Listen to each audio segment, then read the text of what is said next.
Welcome back to another video. In this video, I'm going to cover everything about onboarding new clients, right? Because I think this is one thing that's done wrong quite a lot of the time. Even just, it's kind of messy sometimes when I look at people's businesses that I work with in the one-to-one. It's a bit messy. There's lots of kind of different things. The one thing that you don't want people to have is buyer's remorse in any way, shape, or form. People are excited about this after their calls, they've signed up to work with yourself. This should be an important aspect of your business is how we onboard clients. All right. Last thing we want is someone filling out a payment link. They don't hear back from you for 3 or 4 days and they send you a message saying, hey, mate, I'm going to cancel this. That's the last thing you want. So make sure that this is on point. Now, I've put in here, take from this what you want, right? You'll have different things that you use, you'll have different software that you use. It doesn't matter, but just take some things from this. Whatever you want, whatever you think, I can put that into a business and improve it, do these things. So this isn't the only way to onboard new clients, but it works well for us. It's simple, effective, and they don't feel like just another number. It is personal. You want everything to be personal. This isn't some mass thing that we're doing where we're just trying to get loads and loads of people through the door. You want this to feel personal because you want these clients to stay with you for a long time. Clients retained is much better than clients gained. If I can come out with full screen, that would be fantastic. So the first thing that I'll do when I get off a phone call with a potential client and they've said, yeah, I'm going to come on board, I will send them a payment link. Okay. Now the other coaches, Ability Coaching, don't have this. This is just one thing that I have access to on my email software. So I'll send them a payment link over. Again, you can see this one, John Smith Fitness, Susan Dunphy. This is just one that we used from another training. So with this, right, when I send them a payment link with Moonclerk, I link this with Active Campaign. I only did this, I don't know, a year and a half ago, maybe a year ago. I actually can't remember. And it was something that I wish I'd done a longer time ago because it's just such an easy thing that I've just kind of automated within the business. So when I basically make their payment form up, I will hit choose a list and I will add that to my clients list on Active Campaign. Okay. So basically, an automation is just an automatic email sequence that happens when something is triggered. So when there's an action triggered, like someone filling this payment link out, that triggers the action. It's linked to Active Campaign. They're then added to an automation and they then start to go through that automation. Okay.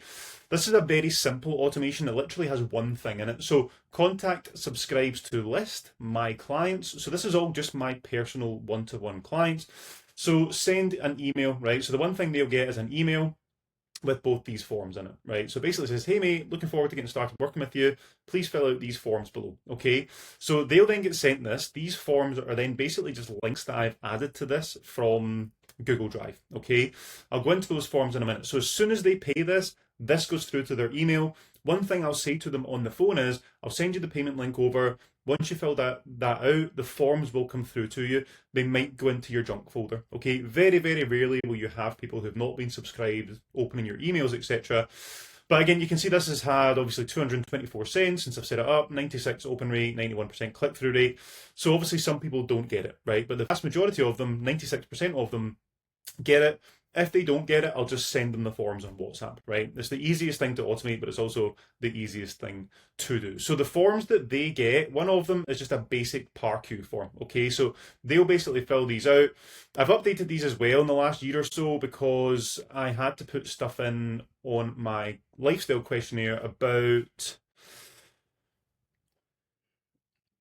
taking time off. I think it was about taking time off and then basically a 1 month notice prior to cancellation. Maybe it was a couple of years ago. But anyway, you can get the gist of these. So this is just called A1 PARQ. I store this in a folder on Google Drive and it's the A1 PARQ. Okay. So basically it has 262 responses since I've set this specific form up. So they'll basically get these forms through. They'll then fill it out, name, again, signature box. Do I have a heart condition? Most of these will be no's, right? They'll usually tick all no's on these. It just kind of protects you if anything ever does happen. I'm aware of any other reasons. And then in here as well at the bottom, you can screenshot this if you want. I've answered yes to any health concerns detailed above. I understand that I'm required to discuss my exercise program with a doctor or health professional, right? So again, it just gives you an extra bit of cover because they're saying, look, if I have told you anything, I think this was the bit that I maybe added. If they have told you anything, then it's on them, like the onus is on them to then go and get that thing checked and get it okayed by their doctor, right? We're not doctors. Some of you might be at some point, but I'm certainly not a doctor, right? They might have health issues. It's on them to go, right, okay, I'm going to speak to my doctor. If I signed up with a PT and he was like, you need to go speak to your doctor about this medical thing, I would either go and speak to my doctor or not speak to the doctor, but I know that the onus is on me at that point off the back of this form. Okay, so take a wee screenshot of this one if you want to, and you can just sort of implement these if you want to. General statement again for the program side of things, and then obviously in here by utilizing blue light coaching personal trainer services, just going into the sort of nutritional side of things. It is not aimed to diagnose, treat, prescribe, or cure any medical conditions, right? It's literally just for fat loss, and then it's dated at the bottom. So that's one of the forms that they get. The other form that they get is a client lifestyle questionnaire. Okay, so name, weight, height, age. Do you have any prior weight training experience? In as much detail as possible, what kind of experience do you have in the gym? Do you have any prior experience with tracking food using MyFitnessPal? So if I have someone like myself who's been tracking for a very, very long time, I could probably set them up initially with a protein target, a dietary fiber target, and a calorie target, right? See if it's someone who's never tracked food before, just give them a basic calorie target. Or what some coaches do, which again, there's arguments for, arguments against. I don't tend to. For some people I do, but for not for everyone, is basically like a diary week where you'll check your diary after a week, you'll see the foods that they've eaten, you'll see what their calories are, etc., and then you'll make adjustments off the back of that. I don't do that, right? Maybe for a couple of guys I've done it who are going into gaining phases specifically, just so we can see roughly where their food's at. For the majority of people, I will prescribe their calories straight off the back of this form, right? So on their welcome pack, which I'll show you in a minute, they will have protein targets, calorie targets. They can then start making progress from week one, okay? I don't really see a point in wasting a week with this. People can give you this information on here. If you do an assessment week, again, it's probably more beneficial to do one with training more than anything else, depending on your niche. But with the dietary side of things, I just find that people are never really honest about these things. Like, I mean, for myself, if I signed up with a coach, I would want him just to tell me where my calories were straight off the bat. I don't really see the need for an assessment week in all cases. Some cases, yes. Again, depending on your niche, yes. So how active is your current job, right? Again, for my clients, some of them will be active on their feet all day, highly active labourer, sport instructor, etc. These are going to be very few and far between, etc. for me, right? Because again, most people will be even down to sort of specialised services in the emergency services, maybe counter-terrorism, firearms officers, etc. They'll be doing loads and loads of training. So in as much detail, please explain your current diet. If different from different at the weekend and during the week, please add this in. How often do you drink alcohol? Again, it gives you, like, if there's someone who's like 2 to 3 times a week, you're like, right, okay, that's one of the first things we should probably work on. Do you have regular events that would cause you to eat or drink too much? Now, usually this will be like, yeah, once a month I go out with my mates. Cool, you can work around that. Do you have any other sports or physical activities outside the gym? If so, please explain in as much detail.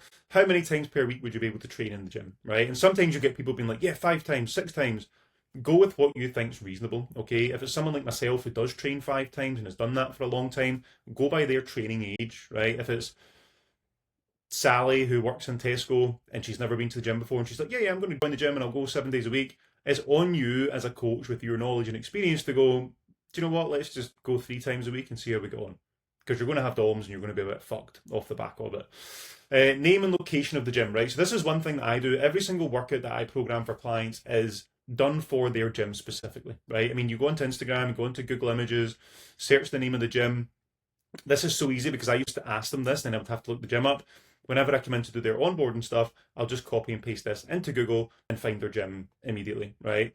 Are there any exercises within the gym that you strongly dislike? Okay, you don't want to make a program up for a client, spend ages doing it, and then they're like, by the way, I hate bench press, I hate squats, I hate anything fucking to do with free weights, and you're like, fuck's sake, I've just spent an hour and a half making up your training program. So again, this will usually be long distance runs, squats, deadlifts maybe.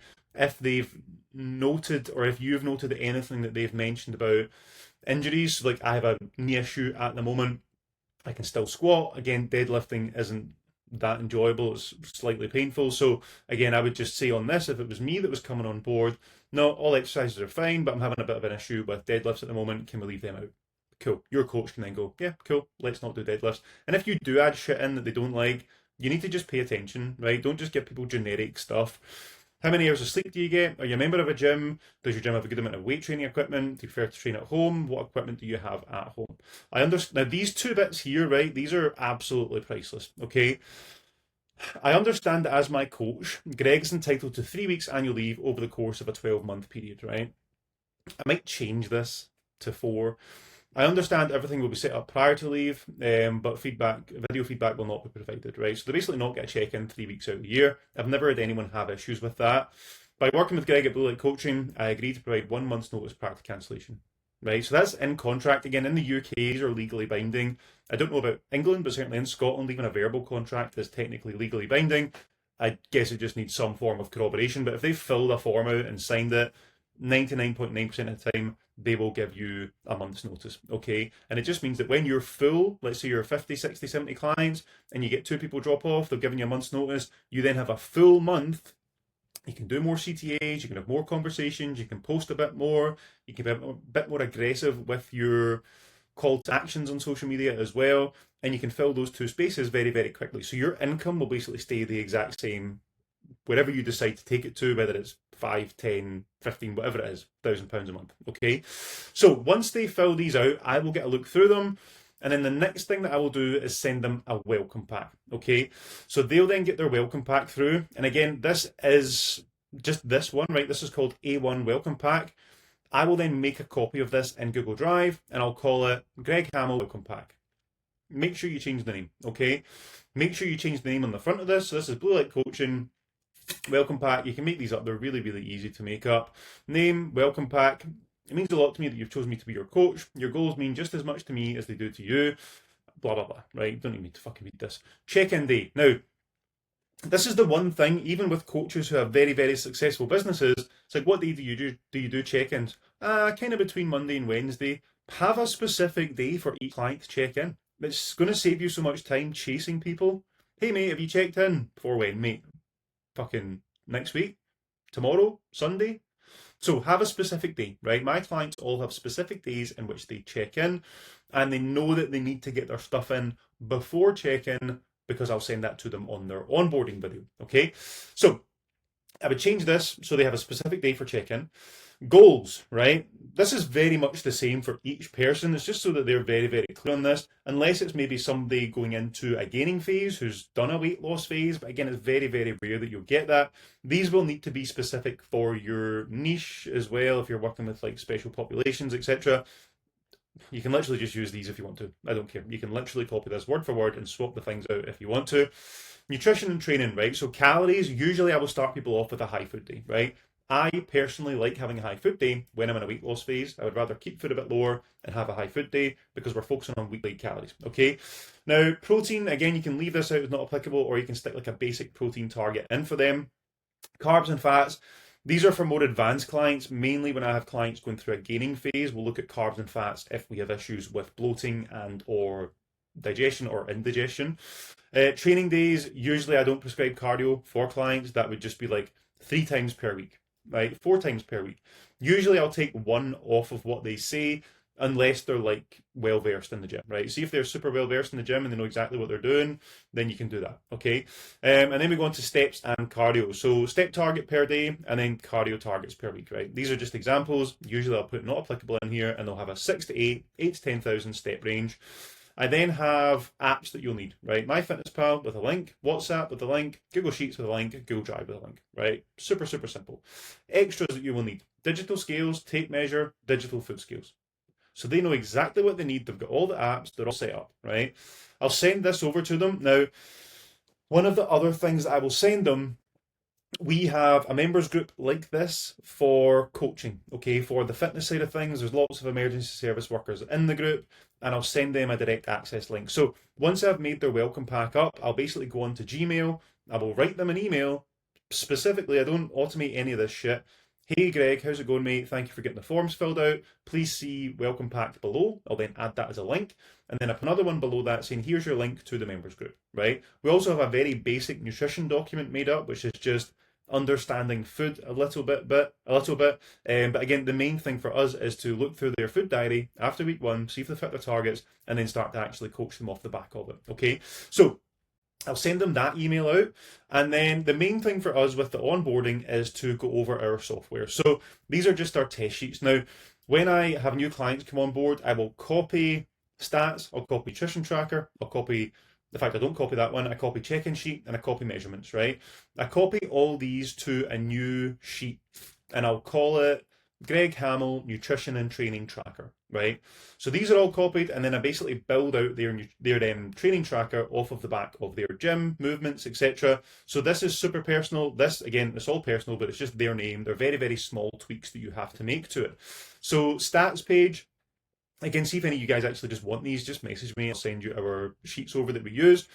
Again, this is the one that they don't really need to edit. But when I'm sending them their video over, the first thing I'll say is, Greg, looking forward to getting started working with you, mate. Thank you very much once again for getting signed up. This is just a very basic walkthrough video into using your sheets and why we've set things up specifically, the way we've set them up for you. Okay.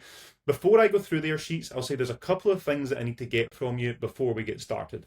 I'll say the first one, MyFitnessPal username. Send that to me on WhatsApp and also add it into this box here, right? So they'll then add it into this box. I will go over the progress photos. So I'll say, give your selfie camera a bit of a clean, just clean it on your t-shirt, set your phone up. And I don't like having this on sheets because people always do it wrong. Remember, these are the one thing that will help drive your business forward, right? Getting awesome results for clients is probably one of the most important things that you can do to grow your business. Give your selfie camera a bit of a clean on your t-shirt, set it up on a window ledge so that there's nice natural light coming in from the front. Okay, not direct sunlight, but nice natural light coming in from the front. We're going to try and take these in the same position every few weeks when I ask for them, right? I'll say, if it's women that I'm working with, I'll say sports shorts and a sports bra is fine. I'll say don't wear leggings or like baggy t-shirts. You'll probably have clients yourself who send you a picture in like fucking sweatpants and a t-shirt and you're like, fucking what good is that, mate? What good is that? So be specific with it. Sports shorts and a sports bra is ideal. For guys, I'll say boxer shorts or sports shorts is ideal, right? And I'll say to them, set your phone up in a selfie video on a window ledge, ideally at 90 degrees, right? Stand facing the camera, hands at your sides, pause for a second, turn side on, pause for a second, face away from the camera, pause for a second, and then take a screenshot from front on, side on, and from behind. And send them over to me on WhatsApp. I have two phones. I have my coaching phone and I have my personal phone. And I say this to them and I say the coaching phone, send them over to me on WhatsApp. My phone is fingerprint protected. My WhatsApp's fingerprint protected. No one goes on the phone. It stays in the house with me. Just so they feel confident sending you these pictures. I would also say to them, I know you've seen lots and lots of transformation pictures on social media. There's absolutely, I have some amazing transformation pictures that I don't share on social media because the clients aren't comfortable with it. Okay, so once they're on, again, although it's your job to continue growing your business, it's your job to coach the fuck out of these clients. Give them the best service that you can. Make them just feel at ease throughout. Okay, don't ever pressurize people to share pictures. The last thing I'll say to people is measurements, right? And I'll say waist measurement, take this from around your belly button. Hip measurement, take this from the widest part of your hip/bum area. Thigh measurement, if you imagine this is your hip and this is your knee, somewhere slap bang in the middle, right? And I'll also say if you have any marks, scars, freckles, anything like that for your hips and thigh measurement, use that as a reference point. For the arm measurement, I'll say make a muscle, this part here, the bicep peak, make a muscle and then put the measuring tape round there and take a measurement from the widest part of the arm. I'll then say you don't need to do these every single week because you will drive yourself absolutely mental. So what I will do is ask you to update these whenever I see fit, right? You're the coach, you're the authority figure. If they fuck about for the first 2 weeks and they go on holiday and they're updating their measurements, what is the point? Literally, what's the point? If they're 10 pounds down in the first 5-6 weeks, superb, mate, can you update your measurements for next week's check-in? I will then go over the nutrition side of things, right? So again, this is our software. These are the sheets that we use. It's all dated down the left-hand side. So when I'm setting them up, I will update the dates. So whatever date they're starting on. Again, protein targets. These are all coincide with what's on the welcome pack, okay? Calorie targets, etc. We have a total calorie target down here. And I'll just explain a bit about nutrition with them. Now, obviously, I work with emergency service workers. The one thing that we do is track their shifts because it massively impacts this, hunger levels, everything, right? It also impacts their weight. I'll say to them, this is our weight calculator. So let's say 177.6. Next day, they might have a 178.4. This is the one that we want to worry about. And I will explain that to them. I will say to them, your weight day to day will fluctuate at least 1 to 2%. At least 1 to 2%. So don't worry about it, right? Because the last thing you want to do is have a client come on board, start sticking to calories for 2 days, their weight goes up by £1, and they have a fucking meltdown. So just put their mind at rest as soon as they come on board, okay? Again, you would adjust the steps to coincide with what's on the welcome pack. If it's female clients that I'm working with, we will track period week. And I'll always say that to them. It is totally up to yourself how much detail you want to go into with myself about being on period, right? Because a lot of the time I do speak to women that I work with about being on their period, how it's going to impact their hunger, how it's going to impact their training, etc. Okay? We then go into the training side of things. So I would then go over their training program. Why was this is just an example of a 3 times per week training program. I'll then explain that to them in detail. If I have slightly more advanced clients who are doing drop sets, top sets, back off sets, supersets, anything at all, I'll explain that in a bit more detail. Again, I'll explain how to use them. These are the movements. Go through it in this order. Before you move on to the next one, make sure you've finished all prescribed sets of the first one with the rep range. One thing that you'll get asked all the time is what weights to use. Don't know, right? I literally don't know. I'll cover that with them. I have no idea what weight you should use. Even if I was in the gym with you, I wouldn't know what weight to use. I would just say, let's start with a light one and then we'll progress and get heavier. Again, if they're not super well versed in terms of the gym, the other question that you will get is how long does it take between sets? Tell them just to set a timer for 1.5 to 2 minutes. It's easy, right? I'll then go over this with them, make any suggestions about training side of things. I'll make sure that all this stuff's in the gym. If I've prescribed a movement, let's say hack squat, and I couldn't see a hack squat in their gym, like if there's only like 3 pictures of the gym, but you think you can see a hack squat in the corner, I'll say that to them. I think there's a hack squat from the pictures, but I'm not sure. So if not, just let me know. And if you're in doing this workout, just swap it out for like a barbell squat or a Smith machine hack squat, something like that. So there will be things like that you might prescribe for people you do need to swap out. Just let them know. Let them know why you've prescribed it, right? If there's something that looks like a hack squat, you go, right, okay, I want them to be doing hack squat because they're not super confident squatting, but I don't actually know if it is a hack squat or maybe just a super incline leg press, something like that, right? The check-in sheet, again, I'll go over this with them, right? So basically just get this filled out. Usually for their first week, I'll put a date in here, right? So let's say, I think the welcome pack said Tuesday. So obviously this just hasn't been updated. I would then, when I'm going through their stuff, I will highlight that day and I'll say, right, your first check-in is Tuesday. Okay, so let's just say we do this. 27th, 28th, right? So I would then say to them, right, your check-in date is Tuesday, and I'll highlight that one here, and I'll say, so for yourself, make sure we fill all this out as we go through the week, right? Make sure we have everything filled out on the Monday, make sure your check-in sheet's done on the Monday, and then in here, I would pop 28th. Just so it's super clear to them, right, okay, I need to check in the day before. They'll then get their feedback from myself on WhatsApp on the Tuesday. And that's basically it for our onboarding, right? Super easy, super straightforward. In terms of turnaround for this, if they get their welcome pack, like if I have a client sign up today, if they can get their forms filled out, usually I'll try and get their welcome pack over to them same day, right? Depending on commitments, again, I've got a very busy day tomorrow, so if I have new clients coming on, I'll just say to them, look, it's going to take me a couple of days to get everything set up once your welcome pack's done. So I'll probably get it over to you on Saturday morning with your onboarding video like this one that we've just went through. So just set the expectations, let them know. Like if they're sitting an hour after signing up and they're like, where the fuck's my training program? That's your fault, right? So let them know exactly when their stuff's coming over. Just be super, super clear, super specific. Stay in contact with them on WhatsApp. Hey mate, just finished programming all your stuff. I have a call coming in the next half an hour. Once that's done, I'll get your video recorded and I'll send everything over to you via email. Super simple. If you've got any questions about this, if you want any of this stuff, just let me know and I can send you copies to make copies of.